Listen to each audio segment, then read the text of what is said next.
Hare Krishna, Krishna Krishna, Hare Hare, Hare Rama, Hare Rama, Rama Rama, Hare Hare. So we're going to continue reading from Srimad Bhagavatam. We are speaking from Canto 4, Chapter 7, Text 28. We are reading the purport by His Divine Grace, A.C. Bhaktivedanta Swami Srila Prabhupada. We read the translation yesterday. So going on straight to the purport. Persons who are not in Krishna consciousness are living a very precarious life, as described in this verse. But all these circumstantial conditions are due to forgetfulness of Krishna. So yesterday we were hearing that how the speakers of the assembly, they were speaking to Lord Vishnu. Lord Vishnu appeared at the sacrifice of Daksh. And so then they are putting forward the situation in this material world to Lord Vishnu, saying how this is a place of misery, how this is a fort of conditional life. It's really a fort. We cannot just get out of here till the time we have the permission from Krishna, and then Durga Devi allows us to get out of here. And how the Lord is the only shelter. There is no other shelter. He's the exclusive shelter. And so Prabhupada is pointing out here that why are all these miseries? Why do we have this lamentation or this false, we are looking towards false happiness? Why are we suffering? Why are we here in this conditioned world, in this conditional life? He says it in one word, forgetfulness of Krishna. Well, three words, but that's the point. Why all this is happening? Because we have forgotten our eternal loving relationship with Krishna.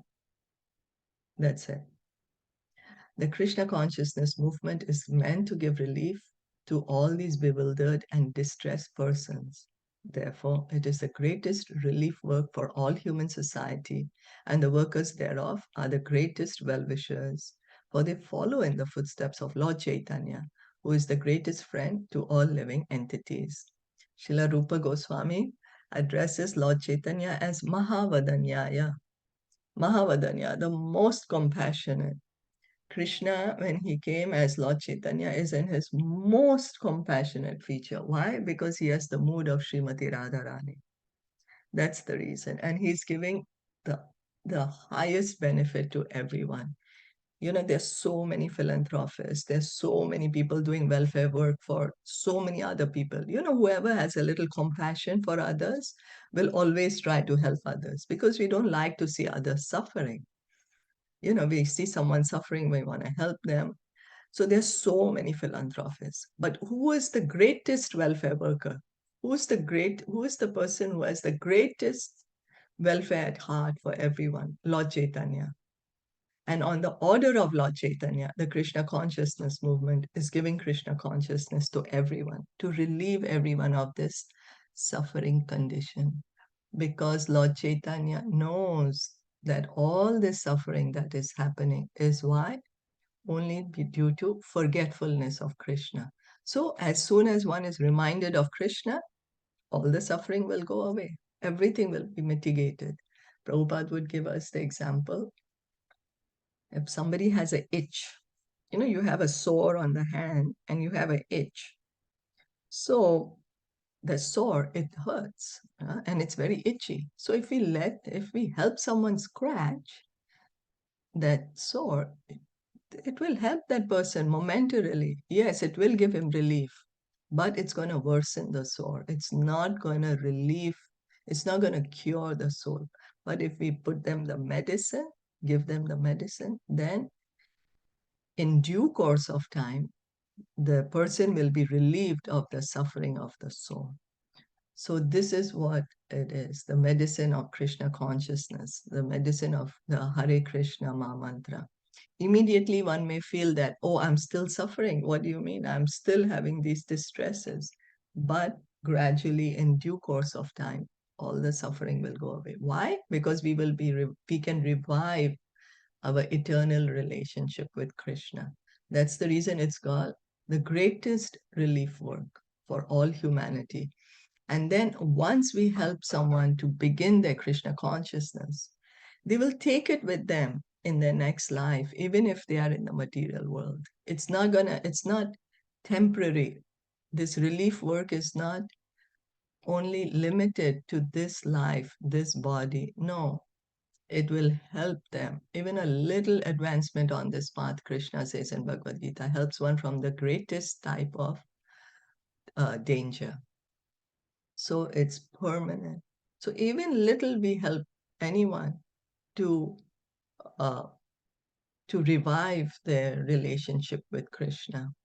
It's eternal, to their eternal benefit. Is that okay? Yes. Yeah.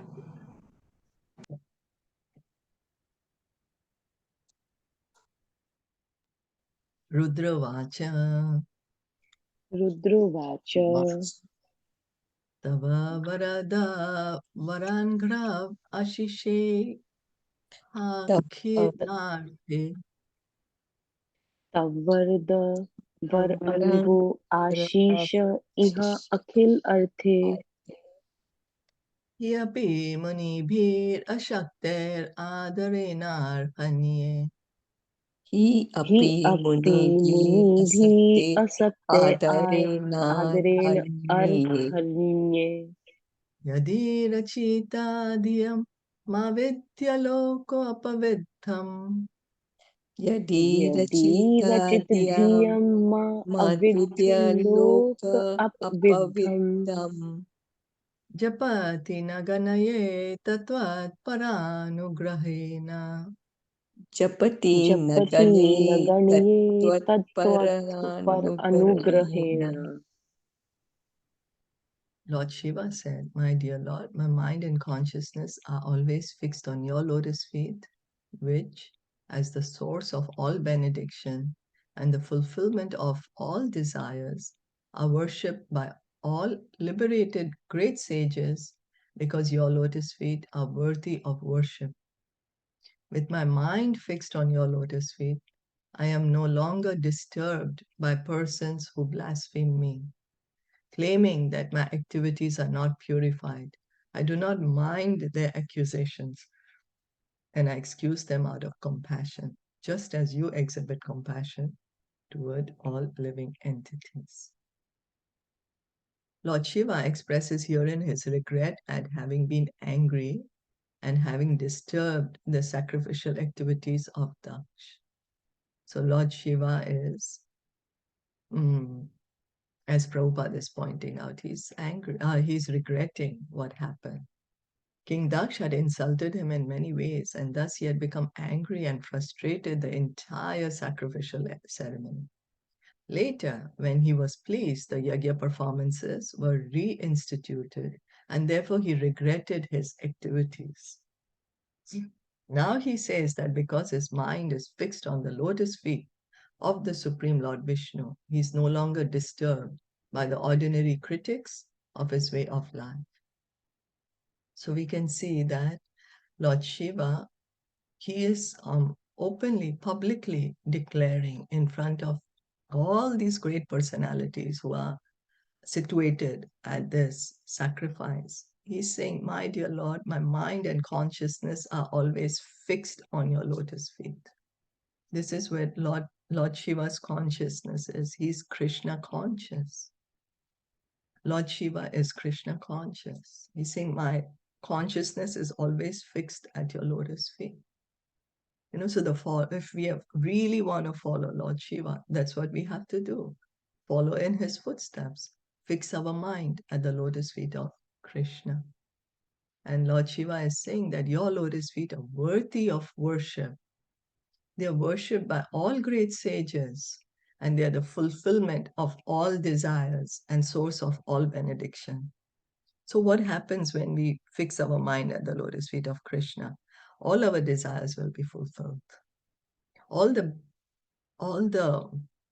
benedictions, mercy, fulfillment of our desires, where do they come from? Everything is coming from Krishna. Krishna is the one who's sanctioning the fulfillment of our desires.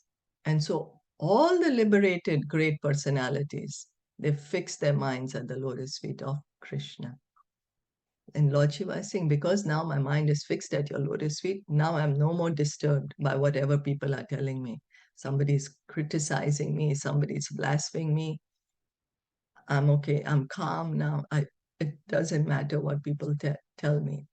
I don't take offense against them. I excuse them just as you are compassionate. So he's giving that I'm following your footsteps. You are being the example of compassion, and I am following you. So Lord Shiva is very clearly stated, showing us here the supermost excellent position of Krishna or Vishnu, and that Lord Shiva considers himself a humble servant of Lord Krishna.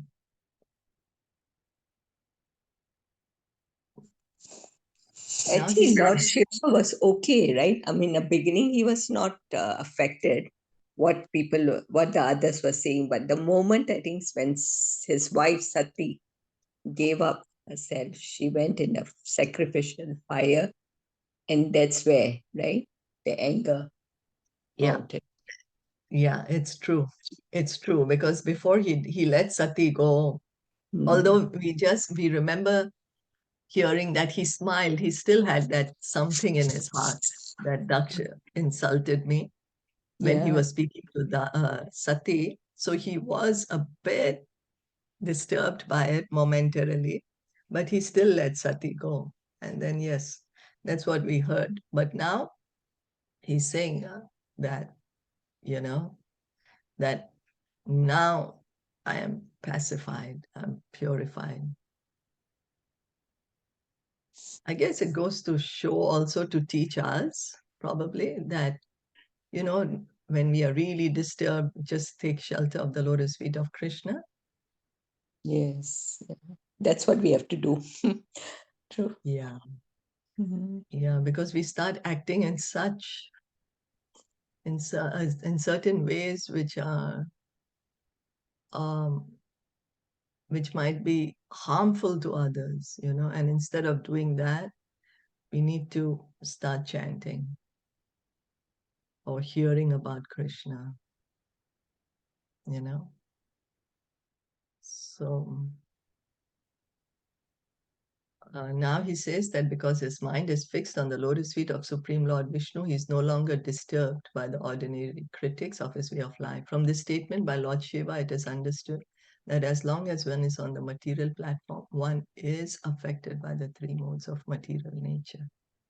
So we are in the material world, then these modes of material nature, goodness, passion, and ignorance, they keep on affecting us. As soon as one is in Krishna consciousness, however, one is no longer affected by such material activities. One should therefore always be fixed in Krishna consciousness, busy in the transcendental loving service of the Lord. So how can we rise above the modes? Rising above the modes means liberation.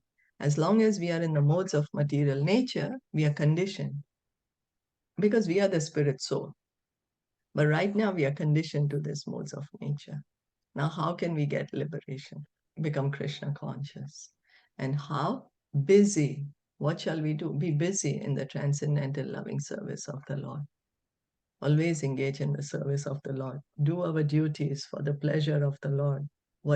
Krishna says in the Bhagavad Gita, whatever you do, whatever you eat, whatever you give away, do it as an offering to me.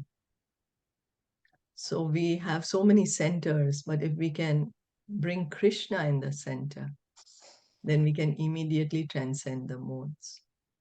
It's not easy, not easy.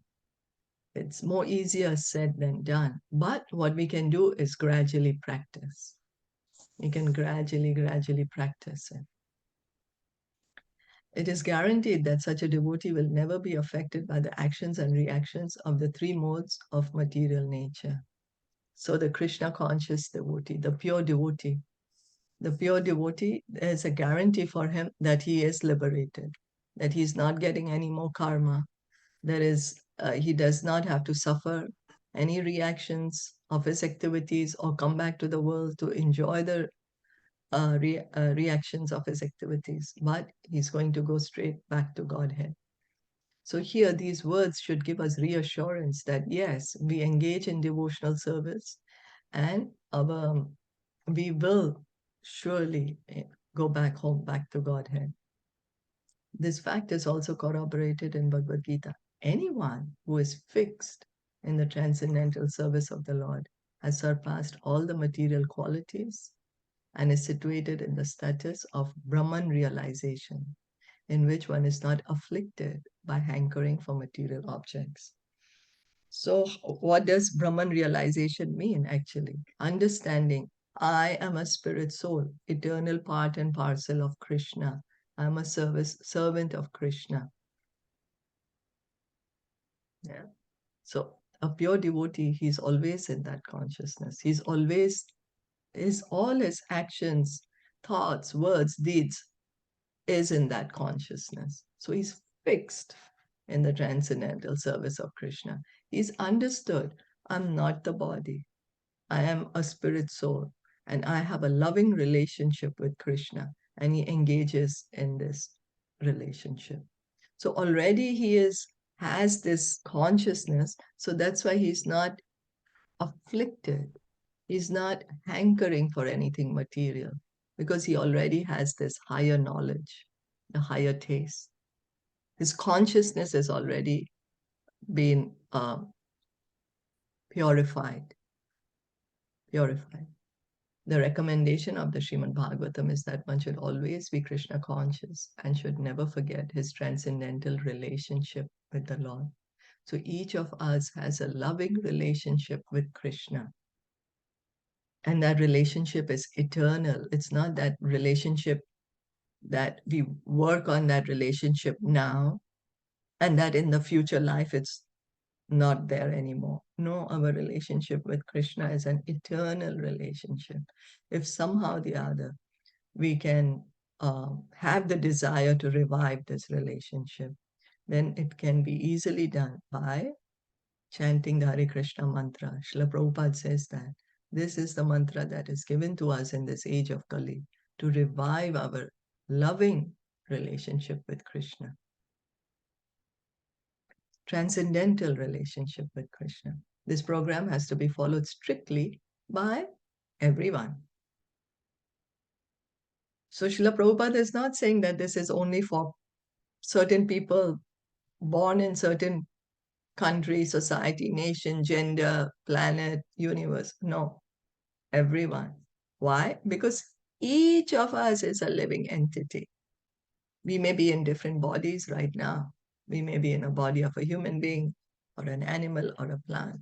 But each of us is a living entity and each of us has this loving relationship with Krishna. From the statement of Lord Shiva, it is understood that he was always in Krishna consciousness and thus he remained free from material affliction. So Lord Shiva, always meditating. Who is he meditating on? We just heard it from Lord Shiva himself. He's always fixed on Krishna. He's always thinking of Krishna. His consciousness is always fixed on Krishna. The only remedy, therefore, is to continue Krishna consciousness rigidly in order to get out of the contamination of the material modes. So with determination, we continue in Krishna consciousness. And that is the only way for us to, Prabhupada is saying, contamination of the material modes means get liberation. Be clear of our false ego, give up our false ego, our, whatever conditioning that we have, overcome the influence of the material modes only by Krishna consciousness. Did anyone have any question or wanted to add anything? The part that it says that surpass all the material qualities and is situated in the status of Brahman realization means it's Bhagwan. Correct? It's nothing to do with the impersonal. Right? Because how we learned 3 realizations. 3 Yeah. kinds. And situated in the status of Brahman realization. So as you say, so Bhagwan, yes, God is a person. And this Brahman realization also refers to understand that I am a spirit soul. That's the Brahma Bhuta platform, that I'm not the body. I'm a spirit soul and I have a loving relationship with Krishna.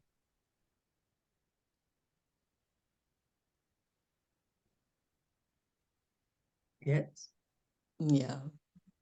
Yeah, Yeah. because you know how we had studied before that there's Brahman realization, Paramatma realization, and then Bhagwan. I mean, Yeah. right? Yeah. Yeah. The Supreme. So, yeah. So who is fixed in the transcendental service of the Lord? So means he's already engaging in devotional service. He's fixed in devotional service. And so if one is fixed on the devotional service, he's no more, his consciousness is no more on the material platform. His consciousness is only that I am a spirit soul, Brahman realization, not that I'm God, as you rightly understood. Yes. And I have an eternal loving relationship with Krishna. And that's why he's engaging in his relationship with Krishna. So he's completely understood I'm not the body. He's completely understood that. This is situated in status of Brahman realization. And as you understood, yes, that understanding that God is a person, Bhagwan. Yes. Is that okay? Yes. Okay. Yeah. So yeah, you got it correct. Yeah. And then at that point, that's the point where we begin pure devotional service. That's the beginning. Krishna says, Brahma Bhuta Prasanatma. You know, Mad Bhaktim Labhate Param. When we come to understand, when we come to this Brahma Bhuta platform, then we engage in pure devotional service. Understood completely. I'm not this body. I am a spirit soul, eternal part and parcel of Krishna. So this is Brahman realization already. And then engaging in devotional service.